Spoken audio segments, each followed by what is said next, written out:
एक मोशन हो रहा है, उस मोशन को आप स्टडी करते हैं, इसको हम क्या कहते हैं, फ्रेम ऑफ रेफरेंस। मतलब इसके रेफरेंस से जो हम स्टडी कर रहे होंगे यहाँ पे, ये आपके पास क्या कहलाएगा, frame of reference. Frame of reference की टाइप होती है, पहली स्टूडेंट टाइप जो है वो इनर्शिया फ्रेम ऑफ रेफरेंस होता है। इनर्शिया फ्रेम ऑफ रेफरेंस एक ऐसा फ्रेम होता है जो रेस्ट फ्रेम होता है, रेस्ट फ्रेम होता है, या मूविंग विथ यूनिफॉर्म वेलोसिटी, मतलब यूनिफॉर्म वेलोसिटी के साथ मूव करें, मतलब जीरो एक्सेलरेशन होगा भाई, यूनिफॉर्म वेलोसिटी या रेस्ट में एक ही वैल्यू क्या होंगी, जीरो। इसी तरीके से इस फ्रेम का दूसरा नाम होता है non accelerated frame of reference, मतलब इसी फ्रेम को हम इस फ्रेम का एक नाम ये भी रखते हैं, non accelerated frame of reference भी कहते हैं। अच्छा, मैंने इसकी एक एग्जांपल दी है कि अगर एक गाड़ी मूविंग विद यूनिफॉर्म वेलोसिटी से मूव कर रहा है तो ये इसका ए क्या होगा, जीरो। तो ये कौन से फ्रेम में आएगा, इनिशियल फ्रेम ऑफ रेफरेंस कहलाएगा। इसी तरीके से non inertia frame of reference एक ऐसा फ्रेम ऑफ रेफरेंस होता है जो एक्सेलरेटेड होते हैं, मतलब ऐसा फ्रेम जिसमें एक्सेलरेशन पीरियड हो, मतलब ये गाड़ी मूव कर रहा है, या तो इसकी वेलोसिटी इंक्रीज होगी या तो इसकी वेलोसिटी डिक्रीज होगी, मतलब ये एक्सेलरेटेड होगा, तो इस फ्रेम का नाम क्या होता है, non inertia frame of reference कहते हैं। इसी तरीके से इस फ्रेम का दूसरा नाम क्या होता है, एक्सेलरेटेड फ्रेम ऑफ रेफरेंस भी कहते हैं। इसी फ्रेम को हम, दूसरा नाम आपके पास क्या होता है, एक्सेलरेटेड फ्रेम ऑफ रेफरेंस भी कहते हैं। एक student journal theory of relativity था जो 1916 में स्टूडेंट बनाया गया। जो जर्नल थ्योरी ऑफ रिलेटिविटी है वो एक्सेलरेटेड फ्रेम ऑफ रेफरेंस को रिप्रेजेंट करता है, मतलब जर्नल थ्योरी ऑफ रिलेटिविटी जो है वो non inertia frame of reference की एक्सप्लेनेशन देता है, सही है। और इसी तरीके से अगर हम स्पेशल थ्योरी ऑफ रिलेटिविटी की बात करते हैं तो ये non accelerated frame of reference, और non accelerated frame of reference का मतलब वो यहां पे आया, मतलब स्पेशल थ्योरी ऑफ रिलेटिविटी जो है वो रिप्रेजेंट किसे कर रहा होता है, इनिशियल फ्रेम ऑफ रेफरेंस को। स्पेशल थ्योरी ऑफ रिलेटिविटी के मुताबिक फिजिक्स के तमाम लॉज जो है वो एप्लीकेबल होते हैं डिफरेंट मतलब रिलेटिव फ्रेम के अंदर। और इसी तरीके से speed of light is universal constant, मतलब मैं ये कहना चाह रहा हूं कि देख लें, स्पेशल थ्योरी ऑफ रिलेटिविटी कहता है कि फिजिक्स के जितने भी न्यूटन्स लॉ हैं या all the law of physics are applicable, सही है, तमाम लॉ जो है वो रिलेटिव फ्रेम के अंदर एप्लीकेबल होते हैं।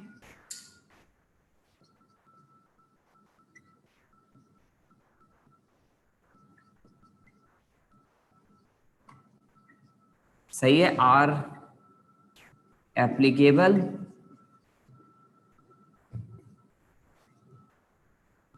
सही है, तमाम फिजिक्स के लॉ जो है एप्लीकेबल होते हैं। और speed of light is universal constant होते हैं। Speed of light universal constant से मुराद क्या है कि एक गाड़ी है, इस गाड़ी की कुछ वेलोसिटी है, मतलब फर्ज कर लिया इस गाड़ी की वेलोसिटी 100 मीटर पर सेकंड है। आपने इसके छत के ऊपर एक लाइट लगाई हुई है, इस लाइट की स्पीड जो है वो c है, स्पीड ऑफ लाइट, जो कि 3×10⁸ मीटर पर सेकंड होता है। तो अगर मैं आपसे पूछूं कि जब ये गाड़ी चल रहा होगा तो क्या इस लाइट की वेलोसिटी 100+c होगी या सिर्फ c होगी, क्या होगी बताइए जी, नेक्स्ट करिएगा सर।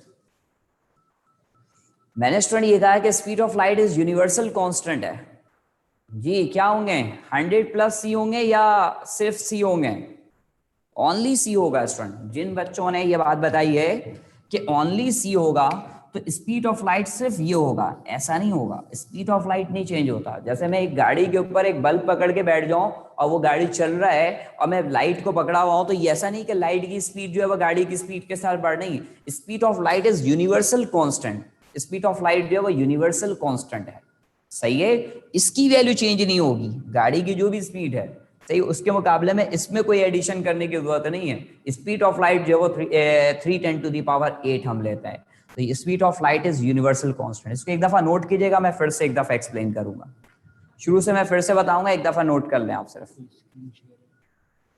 नहीं कुछ भी नहीं है, मैं पढ़ाऊंगा सर, आ जाए।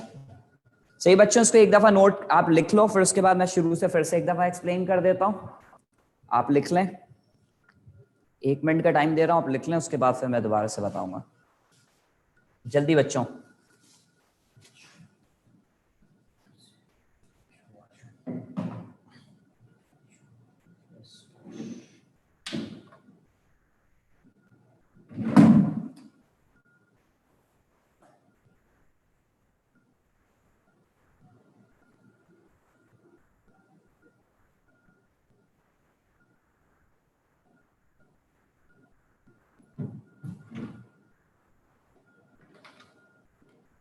इसकी एक पिक्चर ले, इससे एक इसकी पिक्चर ले, इसकी एक पिक्चर ले ले, बोर्ड की पिक्चर कैप्चर करें, एक ले लें, फिर मैं मिटा दूंगा ये। आप एक इसकी स्क्रीनशॉट लेके अपने पास रख लें। हमारा ये जो मैंने लिखा है ना, इसको स्क्रीनशॉट आप अपने पास रखें। हाँ, यहाँ से ले सकते हैं? नहीं, अच्छा सर, मोबाइल से ले।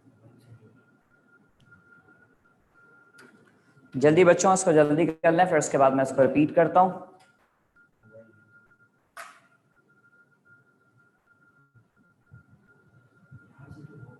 पूरा ले लेंगे।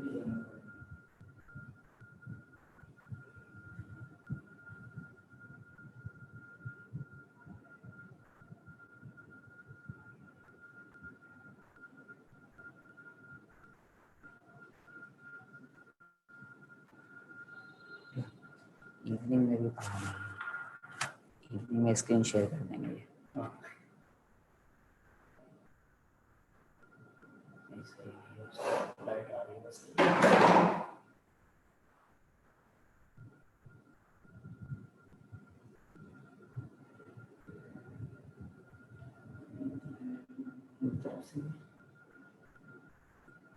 बस सही है, अभी आज इवनिंग में चालू होगा, तो उसमें रख लीजिएगा। देखो बेटा, फिर से मैं आपको यहाँ से बताना शुरू करूंगा। फ्रेम ऑफ रेफरेंस आपके पास क्या है? कोऑर्डिनेट सिस्टम है विद रिस्पेक्ट टू मेजर, सही है, टेकन। तो देखिए, मैं ये कहना चाहूंगा कि फ्रेम ऑफ रेफरेंस क्या है कि अगर एक एक्स और वाई एक्सिस पे कोई पार्टिकल मूव कर रहा है तो उसका रेफरेंस पॉइंट हम जो है वो स्टडी कर रहे होंगे ग्राफ के मुताबिक। ये आपके पास फ्रेम ऑफ रेफरेंस है। फ्रेम ऑफ रेफरेंस की टाइप्स होती हैं। एक इनर्शियल फ्रेम ऑफ रेफरेंस होते हैं। जो इनर्शियल फ्रेम ऑफ रेफरेंस होते हैं वो रेस्ट फ्रेम को कहते हैं, या यूनिफॉर्म वेलोसिटी से मूव करने वाले ऑब्जेक्ट के लिए हम कहते हैं। मतलब जिसका एक्सेलरेशन क्या होगा? जीरो। अगर एक body moving with uniform velocity हो तो उसका एक्सेलरेशन क्या होगा? जीरो होगा। तो मतलब ऐसी स्टूडेंट फ्रेम जो रेस्ट फ्रेम हो या मूविंग विद यूनिफॉर्म वेलोसिटी हो, उससे हम क्या, जिसका नाम कहते हैं इनर्शिया फ्रेम ऑफ रेफरेंस कहते हैं। इस कंडीशन में जीरो एक्सेलरेशन होता है। और इस फ्रेम का दूसरा नाम क्या होता है? Non accelerated frame of reference. Another name इसका क्या है? Non accelerated frame of reference होते हैं। इसी तरीके से non inertia frame of reference की बात करते हैं तो ये स्टूडेंट एक्सेलरेटेड फ्रेम को कहते हैं। ऐसा फ्रेम जिसमें एक्सेलरेशन प्रोड्यूस हो रहा होता है। मतलब एक गाड़ी है, वो मूव कर रहा है, अपनी वेलोसिटी को इंक्रीज कर रहा है या डिक्रीज कर रहा है, तो वो क्या कर रहा है स्टूडेंट? एक्सेलरेशन बना रहा है। तो एक्सेलरेटेड फ्रेम आपके पास जो होता है वो non inertia frame of reference कहलाते हैं। और इसका दूसरा नाम होता है एक्सेलरेटेड फ्रेम ऑफ रेफरेंस। इसी का दूसरा नाम आपके पास क्या है? Accelerated frame of reference. General theory of relativity जो होता है वो एक्सेलरेटेड फ्रेम ऑफ रेफरेंस होता है। एक्सेलरेटेड फ्रेम ऑफ रेफरेंस मतलब non inertia frame of reference कहते हैं। जो स्पेशल थ्योरी ऑफ रिलेटिविटी है इसको हम non accelerated frame of reference कहते हैं। तो non accelerated frame of reference किसे हम कहते हैं? Inertia frame of reference. Special theory of relativity के मुताबिक all the law of physics applicable, ये तमाम लॉज जो होते हैं वो एप्लीकेबल होते हैं स्टूडेंट। और speed of light is universal constant. Speed of light जो है वो यूनिवर्सल कांस्टेंट होते हैं, ये नहीं चेंज होता। स्पीड ऑफ लाइट की वैल्यू क्या होती है? 3×10⁻, सही है, 3×10⁻ आपके पास क्या होगा? 8 मीटर पर सेकेंड। चाहे आप इस कार के ऊपर सही बैठ कर भी सही स्टूडेंट एक स्पीड ऑफ लाइट को लगाए हुए, तो कार की कुछ वेलोसिटी है और लाइट की स्पीड ये है, तो हम इनको प्लस करके नहीं बताते, हम कहेंगे speed of light is universal constant. आप कभी भी देखिएगा स्पीड ऑफ लाइट सी होता है, कभी भी स्पीड लाइट में कोई वैल्यू प्लस या माइनस करके हम नहीं दिखाते। स्पीड ऑफ लाइट ओनली सी होगा, क्योंकि speed of light is universal constant बताया गया है, इसलिए हम इसको सी लेते हैं।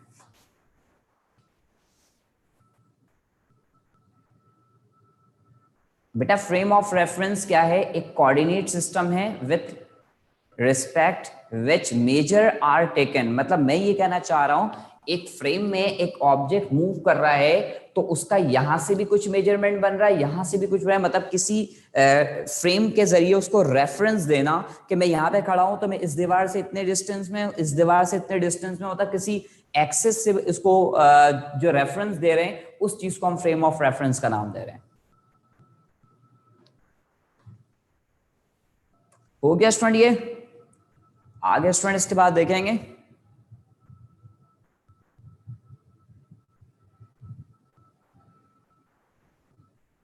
ओके बच्चों, मैं ये मिटा रहा हूं।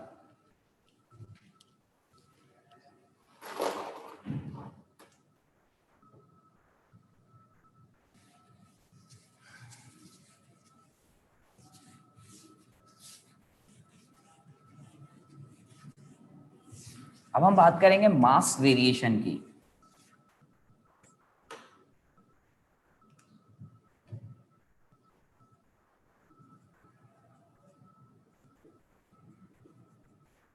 मास वेरिएशन, मास वेरिएशन में क्या होता है कि मास का फॉर्मूला m बराबर होता है m not under root 1 minus V square upon C square.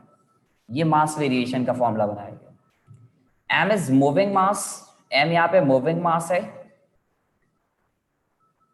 Moving mass of object है, m is moving mass of object है, m not rest mass of object है। सही। इसी तरीके से v रिलेटिव से रिलेटिव वेलोसिटी, रिलेटिव वेलोसिटी है, और इस इक्वेशन में c क्या है? स्पीड ऑफ लाइट है। बेसिकली स्टूडेंट होता यह है कि वेरिएशन ऑफ मास में जब मास वेरिएट करता है तो हमेशा m की वैल्यू ज्यादा होती है m नॉट से, मतलब मूविंग मास ज्यादा होते हैं। सही है स्टूडेंट, रेस्ट मास के। बेसिकली स्टूडेंट इसका जो सवाल बनता है, एक दफा लेंथ से सवाल बना था पेपर में, जैसे मैं आपको m नॉट की वैल्यू गिवन दो 3 किलोग्राम, सही है, तो ऑप्शन वो यूं देते हैं 1 किलोग्राम, 2 किलोग्राम, सही है, सी में 3 किलोग्राम, और इसी तरीके से डी में इन्होंने सही है 3.5 किलोग्राम दे दिया। तो राइट ऑप्शन क्या होगा? आप क्या इस फॉर्मूले में जाएंगे? स्पीड ऑफ लाइट भी कुछ बताया हुआ है कि समथिंग कुछ टाइम्स आपके पास दिया हुआ है रिलेटिव वेलोसिटी, तो आप क्या कैलकुलेशन में जाओगे बच्चों? नहीं, आप सबको पता है कि ग्रेटर मास होगा, अगर एक ही ग्रेटर वैल्यू दे तो आप डायरेक्ट आंसर लीजिएगा। और एमसीक्यू ऐसे ही बनाते हैं इसकी कैलकुलेशन में ज्यादातर। मैं आपको दिखाऊंगा, 1 से 2 सवाल आए हैं और दोनों स्टूडेंट एनटीएस के पेपर में इसी स्टाइल के क्वेश्चंस आए हुए हैं, सही है, जिसमें ग्रेटर वैल्यू देकर या लेस, जहां पे लेंथ कम होता है तो लेंथ में कम करके दे दिया और उसको राइट ऑप्शन किया गया। तो मैं ये कहना चाहूंगा बच्चों कि ये इस टाइप के लॉजिक आपके पास, लेकिन अगर दो वैल्यू ग्रेटर होती, जैसे 3.5 एक 3.8 है, तो फिर अब हम कैलकुलेशन से देखेंगे। अभी स्टूडेंट ने एक कंडीशन बताया कि इसमें जो सबसे मेजर पार्ट है स्टूडेंट, जो इंपॉर्टेंट पॉइंट है, वो ये बात आपको याद रखनी है कि इस तरीके से भी हम आंसर निकाल सकते हैं। अब मेरा एक सवाल आपसे है, अगर एक object student speed of light से मूव करे तो उसका मूविंग मास क्या होगा? अगर एक ऑब्जेक्ट मूव करता है स्पीड ऑफ लाइट से तो उसका मूविंग मास क्या होगा? कौन बताएगा जी? एक ऑब्जेक्ट जो है वो स्पीड ऑफ लाइट से मूव कर रहा है और उस कंडीशन में उसका मूविंग मास क्या होगा?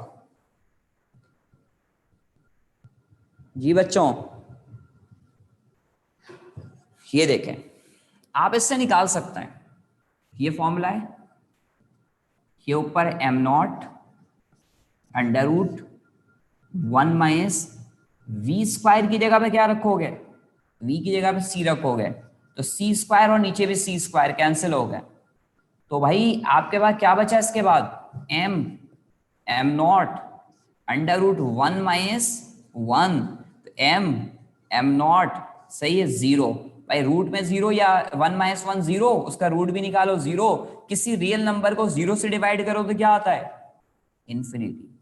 तो मास इतना ज्यादा हो जाएगा कि इन्फिनिटी हो जाएगा। मतलब मैं ये कहना चाह रहा हूं, एक ऑब्जेक्ट अगर स्पीड ऑफ लाइट से मूव करता है तो उसका मास किसके बराबर होगा? इन्फिनिटी के बराबर होगा।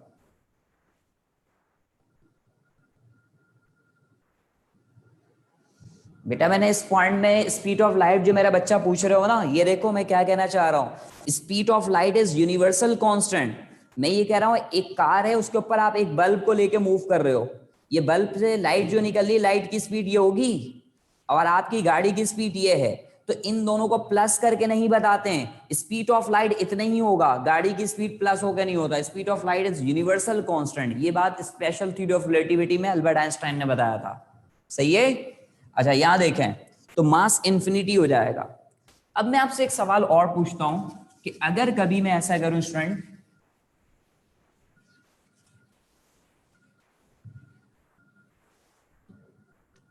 अगर मैं ये कंडीशन अप्लाई करूं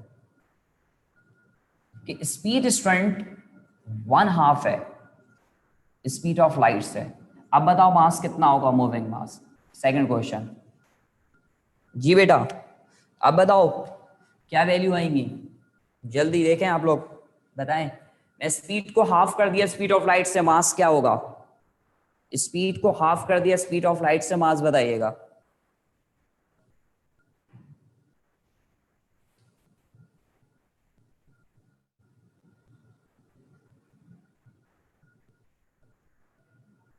क्या रिकॉर्ड पे लगाना, रिकॉर्ड है? बच्चों को बोल रहे हैं रिकॉर्ड नहीं हो रहा।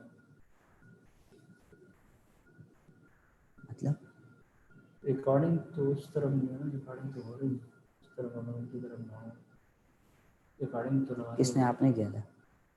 रिकॉर्डिंग तो हमारी तरफ है ना। कभी कभी ऐसा होता है कि शो नहीं करता नेटवर्क।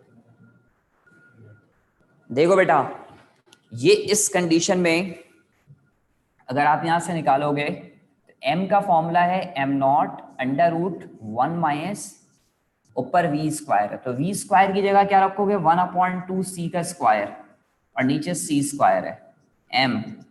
m0 √1 माइनस 1/4, ये कैंसिल हो गया।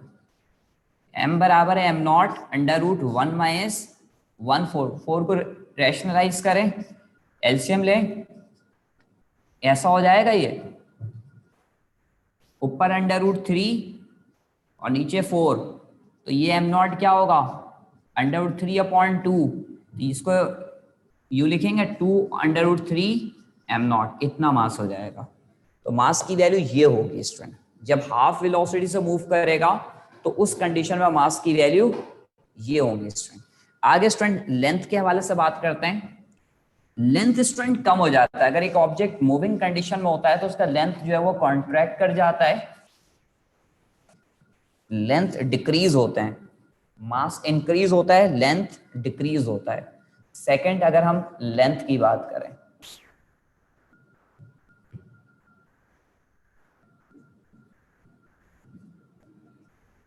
लेंथ कॉन्ट्रैक्ट हो जाता है। स्टूडेंट ये कहना चाहूंगा कि जो लेंथ का फॉर्मूला होता है वो L बराबर होता है L0 √1 minus v square upon c square के। ये फॉर्मूला आपके पास लेंथ का होता है। L इज मूविंग लेंथ, ये मूविंग लेंथ है, और इसी तरीके से L0 रेस्ट लेंथ है, और इसी तरीके से v रिलेटिव वेलोसिटी है,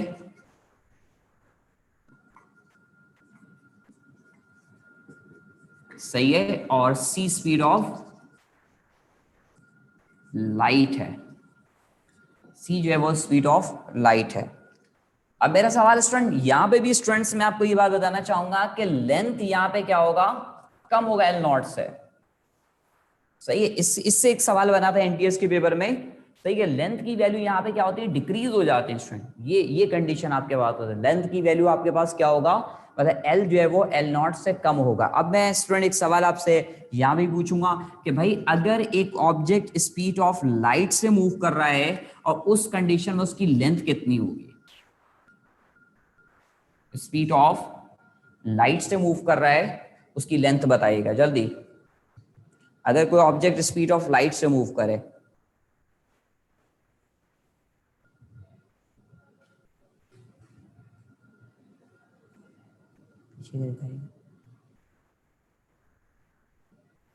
जी बच्चों, नहीं नहीं ये नहीं, तो ये जीरो हो जाएगा। देखें इस कंडीशन में इसकी वैल्यू जीरो हो जाएंगी। L not under root 1 minus V square upon C square. तो वी स्क्वायर की वैल्यू कितना रखोगे आप, वी की जगह पे सी रखोगे, तो 1 minus C square upon C square cancel, तो क्या वैल्यू आएंगी, एल बराबर है L not under root 1 minus 1, तो ये आ जाएगा जीरो। तो इस तरीके से हमारे पास वैल्यू जीरो आएंगी। सही है, तो लेंथ सही है डिक्रीज होता है और लेंथ क्या हो जाता है, कम हो जाता है, इतना कम हो जाता है कि जीरो। एक सवाल स्टूडेंट बुक की एग्जांपल है जो एनटीएस के पेपर में भी आया स्टूडेंट, एग्जांपल है ये बुक की स्टूडेंट, मेरे ख्याल से 17.2 है। मैं यहाँ पर थोड़ा सा इसको बताऊंगा, ये मिटा रहा हूं, देखें 17.2 है बुक के अंदर, जिसमें वेलोसिटी बताई गई स्टूडेंट 1/3c और कह रहे हैं लेंथ एल नॉट की वैल्यू 1 मीटर है, और इस कंडीशन में कह रहे हैं मूविंग लेंथ बता दें कितना होगा। आप देखें स्टूडेंट ये 17.2 है, देखकर बताइएगा बच्चों, यही वैल्यू दी हुई है, थोड़ा सा बुक अगर आपके पास है तो देखकर बताएं, यही वैल्यूज दी हुई हैं या 17.3 में ऐसा है, देखें किस में, 17.2 में देख लो बेटा, अगर आपके पास बुक है तो मुझे कंफर्म करिएगा, वैल्यूज तो यही है, बस 17 पॉइंट देख लो क्या है ये, जी सही है बेटा, ओके थैंक यू। देखें मैं स्टूडेंट ये बताना चाहूंगा, ये सवाल पेपर में आया तो आंसर 1 से कम आएगा, एक ही ऑप्शन 1 से कम दिया हुआ था, वही राइट ऑप्शन ले लिया आपने।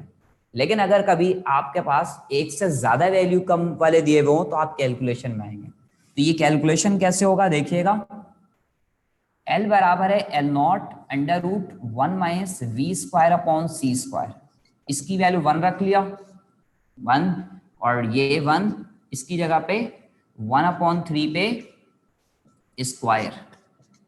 तो भाई देखो ये 1 तो स्टूडेंट मल्टीप्लाई होकर खत्म हो जाएगा, ये 1/9 होगा, सी स्क्वायर से सी स्क्वायर कैंसिल हो जाएंगे। इसको अगर हम रैशनलाइज करें तो ये यहाँ पे आएगा 9 - 1/9, ऊपर 8 और नीचे क्या आएगा 9।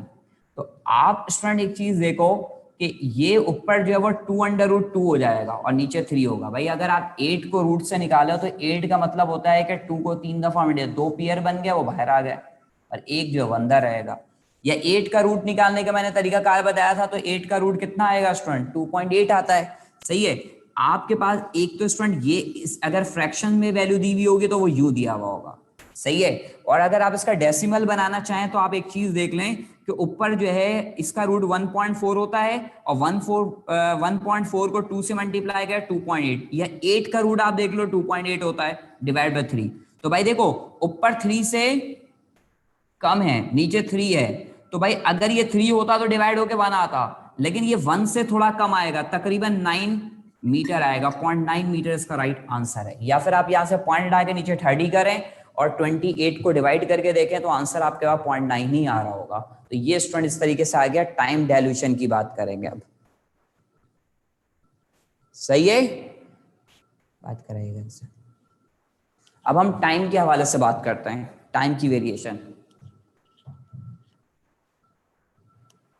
सर अस्सलाम वालेकुम। शाम जी बेटा बोले। सर ये आप जो मिटाने लगे हैं ना, इसमें मुझे आपसे बात पूछनी है, रुके। हाँ ये बोले जो बोले। आपने डिवाइड किया 0 से, तो जी आपने वहां तो 0 हो गया हमारे पास लेंथ में, तो यहाँ पे हमारे पास इन्फिनिटी कैसे हो गया?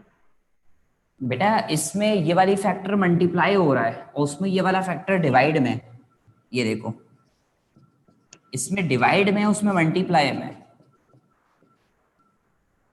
तो मल्टीप्लाई होगा तो 0 हो जाएगा, डिवाइड होगा तो इन्फिनिटी पहले हो एक बात जाएगा। यार, एक मिनट ऐसे नहीं, आर से मराद रियल नंबर, आर से क्या मराद रियल रियल नंबर। नंबर, मतलब 1 2 3 4 5 6 7 कोई भी नंबर है रियल नंबर। रियल नंबर को 0 से डिवाइड करो तो इन्फिनिटी होगा, रियल नंबर को 0 से मल्टीप्लाई करो तो 0 होगा। तो भाई ये एल की वैल्यू कोई भी नंबर होगा, रियल नंबर होगा 1 2 3, जैसे अभी यहाँ पे 1 लेके बनाया, 2 3 4 5 कोई भी नंबर होगा, और कोई भी नंबर को अगर जीरो, ये पूरा फैक्टर जीरो हो गया, यहाँ पे देखें ये पूरा फैक्टर जीरो हो गया, 1 माइनस 1 क्या हुआ है, ये Zero. ऐसे हुआ ना, L not multiply by zero. तो किसी भी रियल नंबर को जीरो से मल्टीप्लाई करो तो जीरो होगा, और जीरो से डिवाइड करोगे तो जीरो नहीं होता, इन्फिनिटी होता है बेटा। भाई आप Okay. खुद सोचें, ठीक है, मेरे जेब में 1 रुपया भी नहीं है, मैं कह रहा हूँ लोगों को पैसे बांट दूंगा, पॉसिबल है? नहीं है ना, पॉसिबल ही नहीं है स्टूडेंट। तो ये मैं जीरो में डिवाइड करना चाह रहा हूँ, तो जीरो कैसे डिवाइड होगा, सही है, तो पॉसिबल नहीं है इन्फिनिटी। ओके, जी सर। हो गया क्लियर? ओके बच्चों, अब हम टाइम के हवाले से बात करेंगे। टाइम भी इंक्रीज हो जाता है, टाइम डाइल्यूट हो जाता है, मतलब इंक्रीज हो जाता है। तो देखिएगा टी का फॉर्मूला सी स्क्वायर, देखो यहाँ पे फैक्टर डिवाइड में है, तो इस तरीके से आपके पास टाइम क्या होगा, इंक्रीज होगा। सही है, टी नॉट से टी की वैल्यू ज्यादा होंगी। सही है, टी इज मूविंग टाइम और टी नॉट जो है वो रेस्ट टाइम है। सही है, ये रेस्ट टाइम है और एक मूविंग टाइम है, और v रिलेटिव वेलोसिटी है।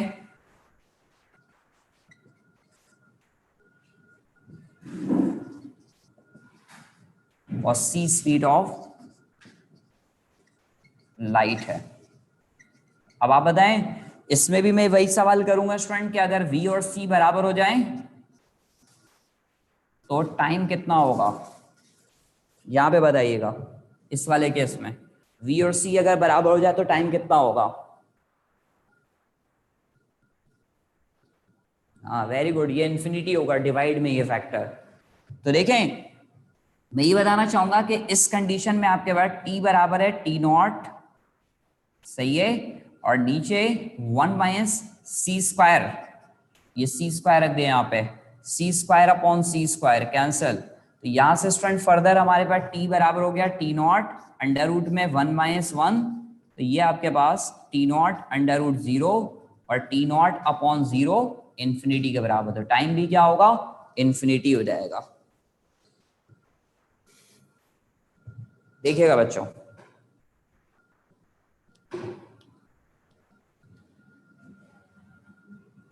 मैं कुछ चीजें आपको और भी बता रहा हूं इसमें। देखें, रिलेटिविटी में टोटल एनर्जी अगर आपको निकालनी हो तो टोटल एनर्जी का फॉर्मूला होता है, ये टोटल एनर्जी का फॉर्मूला होता है mc स्क्वायर। आपको जब भी टोटल एनर्जी निकालनी हो तो इस फॉर्मूले से निकाल लीजिएगा। इसी तरीके से रिलेटिविटी में स्टूडेंट एक चीज होता है rest mass energy, rest mass energy. अच्छा, रेस्ट मास एनर्जी को हम पोटेंशियल एनर्जी कहते हैं, पी से मुराद potential energy. Rest mass energy को हम रिप्रेजेंट करते हैं ई नॉट से, ई नॉट बराबर होगा एम नॉट सी स्क्वायर। जब मास रेस्ट होगा उस कंडीशन में जो एनर्जी होगी उस एनर्जी को हम क्या कहते हैं, पोटेंशियल एनर्जी कहते हैं। मतलब मैंने कहा रिलेटिविटी में टोटल एनर्जी निकालने का फॉर्मूला एम सी स्क्वायर होता है। अगर सवाल में क्या है रेस्ट मास एनर्जी निकाल दो, मतलब पोटेंशियल एनर्जी निकालना, उसका फॉर्मूला ये होगा। रेस्ट मास एनर्जी कौन सी एनर्जी होती है, पोटेंशियल एनर्जी होती है। हम सबको पता है कि टोटल एनर्जी को हम यूं भी लिख सकते हैं, टोटल एनर्जी ई को हम यूं भी लिख सकते हैं कि टोटल एनर्जी बराबर होगा potential energy E not plus kinetic energy के। यहां पे काइनेटिक एनर्जी को सिर्फ के से रिप्रेजेंट कर रहे हैं। आप सब इसी चीज को, इसी फॉर्मूले को पहले हम पढ़ते थे कि टोटल एनर्जी बराबर होता है, सही है, potential energy plus kinetic energy के। इसी बात को रिलेटिविटी में के से मुराद काइनेटिक एनर्जी है, ई नॉट से मुराद आपके पास पोटेंशियल एनर्जी है, ई से मुराद आपके पास टोटल एनर्जी, मतलब इसी चीज को हम इस फॉर्म में लिख रहे होते हैं। एक और इंपॉर्टेंट पॉइंट जो कि स्टूडेंट हमें क्वेश्चन सॉल्व करने के लिए याद रखना है, बेसिकली ये क्वेश्चन कहता है मास कन्वर्ट इनटू एनर्जी। मैं ये कह रहा हूं कि अगर किसी सवाल में कहा जाए कि टोटल एनर्जी 3 टाइम्स है रेस्ट एनर्जी के, और पूछा जाए कि मास कितने टाइम्स होगा, तो मास भी 3 टाइम्स होगा, क्योंकि हमें पता है ये कितने के बराबर है, एम सी स्क्वायर के, 3 ऐसे रहा, ये किसके बराबर है, एम नॉट सी स्क्वायर के, दोनों कैंसिल कर लें तो एम किसके बराबर हो गया, 3 एम नॉट के। अगर मैं कहूं कि एनर्जी जो है 2 टाइम्स है, मतलब मैं ये कह रहा हूं कि total energy rest mass energy से 2 टाइम्स है, अब मास कितना होगा, बताओ मास कितना होगा। मैं कह रहा हूं जितनी एनर्जी होगी उतनी ही मास होगा। आप बार बार ये कैलकुलेशन करें, आप देख लें कि एनर्जी 3 टाइम्स है तो मास भी 3 टाइम्स होगा, डायरेक्ट लेके सवाल सॉल्व कर सकते हैं, या फिर आप यूं ड्राइव करके भी देख सकते हैं कि जितनी एनर्जी होगी उतनी ही मास होता है। तो इसकी जगह एम सी स्क्वायर रखें और इस 2 ऐसी है, इसकी जगह एम नॉट सी स्क्वायर रखें। तो देखो मूविंग मास भी जो है, मूविंग एनर्जी मतलब टोटल एनर्जी रेस्ट एनर्जी से अगर 2 टाइम्स है तो मास भी 2 टाइम्स है। मतलब मैं ये बताना चाह रहा हूं जितनी एनर्जी होगी उतनी ही मास होगा। आपके पास स्टूडेंट एक सवाल है, देखिएगा मैं डिफरेंट सवाल लेकर आऊं इस टॉपिक से, स्टूडेंट एमसीक्यूज डिस्कस करते हैं इन बातों को क्लियर करने के लिए। Question number 1,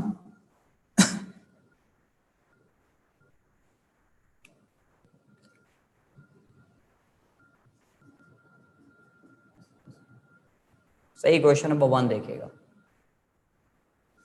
question number 1 student,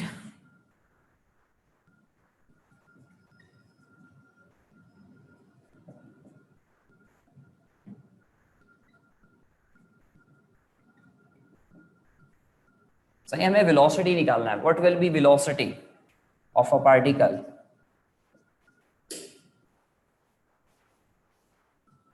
Say what will be velocity. Say what will be velocity. Say when the total energy is 3 times of rest energy. Say when the total energy is 3 times of rest mass energy. सही है student, ये आपके पास option A √3/2c, option B 2√2/3c, option C 1/√3c, option D 1/2c। इससे किस option दिया है। देखो बच्चों इस सवाल में जो मेन बात है ना, एक तो हमें v निकालना है और एक आपको कहा है कि टोटल एनर्जी जो है वो 3 टाइम्स है रेस्ट एनर्जी के, तो मास भी कितना होगा। मैं ये वाला रिलेशनशिप यूं बताया था कि आप डायरेक्ट ले लें या फिर आप यूं एक स्टेप कर लें, फिर भी आपको मिल जाएगा।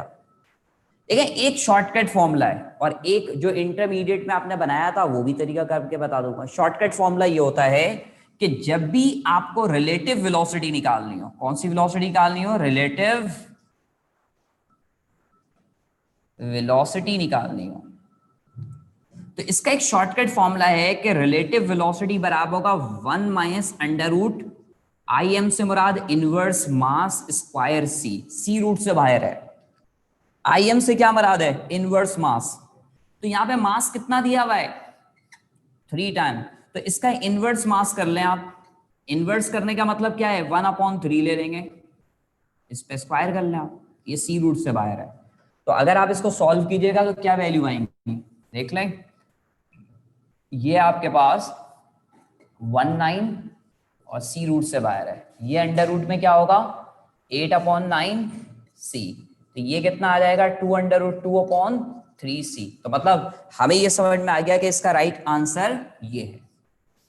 जबकि इसी सवाल को आपने इंटर में यूज सॉल्व किया था। अब मैं इंटर के लॉन्ग मेथड भी बता देता हूं उसके ऊपर। ये तो मैंने एक शॉर्टकट फॉर्मूला बताकर आपको बता दिया कि भाई ये फॉर्मूले में IM से मुराद है इनवर्स मास, मतलब जो भी मास 3 दिया हुआ तो 1/3 ले लें, जो भी है। बहरहाल सवाल में स्टूडेंट दिया हुआ है कि E बराबर है 3 टाइम्स ऑफ E0 के, ये दिया हुआ है, तो आप इसको लिख लें mc स्क्वायर 3m0c², ये दोनों कैंसिल, ये ऐसा आ गया। अब आप सबको पता है कि मूविंग मास का जो फॉर्मूला होता है वो m0 √1 - v² / c², 3m0। भाई आप सबको पता है ना बच्चों कि m का फॉर्मूला ये होता है m not under root 1 minus v square upon c square, मैंने पुट कर लिया इसकी जगह पे। अब m नॉट से m नॉट कैंसिल कर लें आप, बचेगा 1 upon 1 minus V square upon C square 3 के बराबर है। इसको उधर भेजें, इसको डिवाइड में 1 upon 3 under root 1 minus V square upon C square. अब स्क्वायरिंग बोथ साइड ले लें आप, बोथ साइड स्क्वायर करें तो 1 अपॉन 3 का स्क्वायर और under root 1 minus V square upon C square पे भी स्क्वायर लगाया तो ये 19 हो गए, और ये 1 माइनस वी स्क्वायर अपॉन, सही है, सी स्क्वायर हो गया। तो मैं ये कहना चाहूंगा इसको इधर लाएं, प्लस का होगा V square upon C square, और ये उधर जाएगा माइनस का होगा। इसको रैशनलाइज करें, सही है। अब आप यहां से ऊपर 8 अपॉन 9 इसको यूं ले लें, अगर इसको उधर ले जाएं तो वी स्क्वायर किसके बराबर होगा 8 अपॉन 9 सी स्क्वायर का रूट ले लें, अंडर रूट 8 अपॉन 9 सी स्क्वायर रूट से बाहर आ जाएगा। तो देखो यही वाली सिचुएशन बन गई। इसके बाद क्या होगा, ये 2 अंडर रूट 2 अपॉन 3 सी ऐसे आया। तो ये ज्यादा आसान फॉर्मूला है कि इनवर्स मास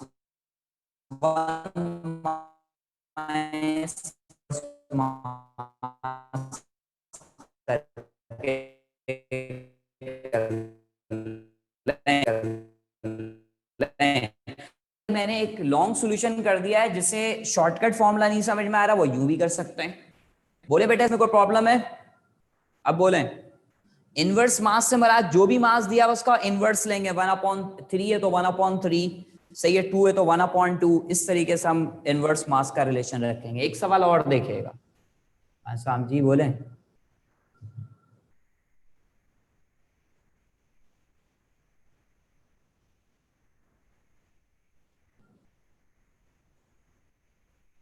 ये फॉर्मूले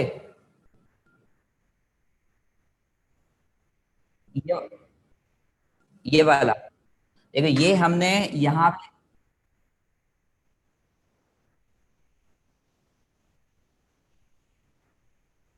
ये ना, ये मैंने ऐसी एक कुछ बातें बताई है कि एनर्जी अगर 3 टाइम्स हो तो मास भी 3 टाइम्स होगा। देख लें, ई एम सी स्क्वायर होता है, ये एम नॉट सी स्क्वायर होता है, सी स्क्वायर से सी स्क्वायर कैंसिल, सही है।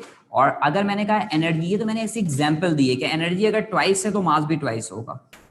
तो ये एम सी स्क्वायर होते हैं, एम नॉट सी स्क्वायर से सी स्क्वायर कैंसिल, ये वैल्यू आ गई। हो गया ये सही। ये कोई सवाल नहीं था, ये मैंने सिर्फ एक चीज बताया कि मास जितनी एनर्जी होंगी उतनी ही मास होगा, सही है, क्योंकि मास कन्वर्टिंग टू एनर्जी है। क्लियर हो गया ये, सही है। एक सवाल और देखते हैं इस पे, देखिएगा बेटा, ये शॉर्टकट फॉर्मूला ज्यादा बेहतर है। अस्सलाम वालेकुम सर। आसाम जी बेटा बोले। सर मैं पूछ रही थी जो लेंथ वेरिएशन है, इसमें मुझे फॉर्मूला तो समझ आ गया, लेकिन मतलब हमारे पास अपेरेंट लेंथ कम हो रही है या एक्चुअल लेंथ, मतलब फॉर्मूले से तो समझ आ गया, लेकिन मतलब थ्योरेटिकली कैसे पॉसिबल है ये? बेसिकली आपने किसी रेलवे लाइन पे आपने ट्रेन को खड़ी हुई देखी होंगी, किस तरीके से होता है वो, यूं एक साइज का बॉक्स दिख रहा होता है, एक साइज का बॉक्स होता है सब।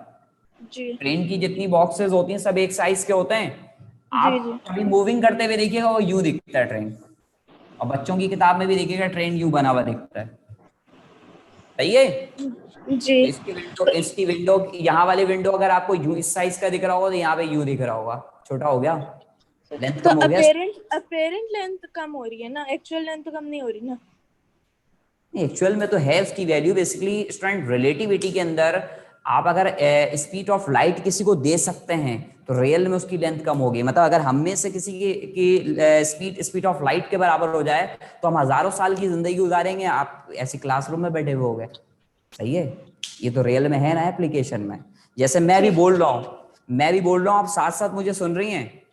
जी ये साउंड वेव ट्रैवल करके आपके घर तक तो पहुंच रहा होगा ना, टाइम 0 पे पहुंच रहा है, क्योंकि मैं इलेक्ट्रोमैग्नेटिक वेव से बात कर रहा हूं और electromagnetic wave speed of light से मूव करता है। तो इसलिए मैं जैसे बोल रहा हूं वैसे आप साथ साथ सुन रही। ऐसा तो नहीं हो रहा है, टाइम का डिफरेंस ही नहीं है हम दोनों के दरमियान। हालांकि हमारे दरमियान एक डिस्टेंस है, लेकिन जो साउंड वेव है वो ट्रैवल कर रहा है इलेक्ट्रोमैग्नेटिक वेव्स की मदद से, सही है। तो स्पीड ऑफ लाइट से मूव कर रहा है, टाइम 0 है, तो एप्लीकेशन है ना जी। जी ठीक है, ठीक है, ओके, थैंक यू। एक सवाल और देखते हैं। थैंक यू बेटा। एक सवाल और हम देखते हैं स्टूडेंट। एक सवाल स्टूडेंट हमारे पास ये है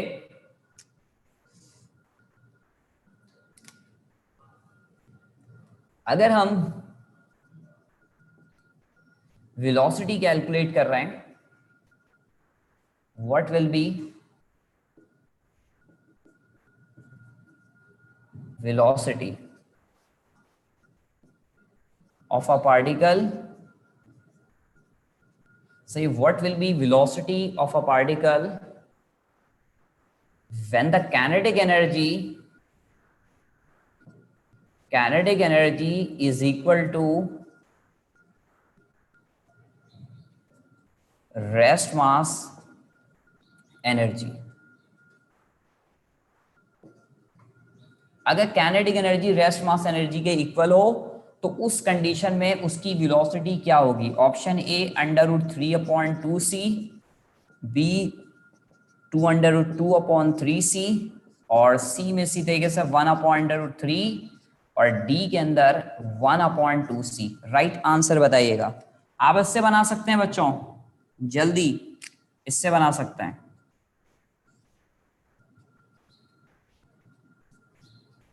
इनवर्स मास. आप सबसे पहले ये देखें कि टोटल एनर्जी का फॉर्मूला ये होता है. टोटल एनर्जी किसके बराबर होते हैं? Potential energy plus kinetic energy के. सवाल में बताया जा रहा है कि काइनेटिक एनर्जी और टोटल एनर्जी पोटेंशियल एनर्जी बराबर है. Kinetic energy equal to rest mass energy. Rest mass energy किसको कहते हैं? पोटेंशियल एनर्जी को कहते हैं. तो यहाँ पे आप देख लो E0 और K की जगह पे भी E0, तो कितना हो जाएगा? E0 2 E0 हो जाएंगे. तो मास भी कितना होगा? अगर एनर्जी डबल है तो मास भी कितने होंगे? ट्वाइस होगा. m 2m0 के बराबर होगा. ये कंडीशंस आएंगे. तो अगर ये कंडीशन आएगा तो आप यहाँ पे इस कंडीशन में इनवर्स मास, मास ट्वाइस है तो इनवर्स कितना रखोगे? 2. क्या आएगा? 1/4. इसको रैशनलाइज करें, कितना हो जाएगा? 4 - 1/4. कितना बचेगा? √3/2c. Right answer is a. सही. देखो काइनेटिक एनर्जी और रेस्ट मास एनर्जी बराबर थे. काइनेटिक एनर्जी और रेस्ट मास एनर्जी बराबर थे स्टूडेंट. तो उस कंडीशन में K की जगह पे हमने E0 रखा. जब E0 रखा तो टोटल एनर्जी की इक्वेशन से हमारे पास E जो है वो ट्वाइस आ गया, तो मास भी डबल होगा, और इनवर्स मास लेने से A राइट आंसर होगा. स्टूडेंट इंशाल्लाह अगली क्लास में हम यहीं से स्टार्ट करेंगे.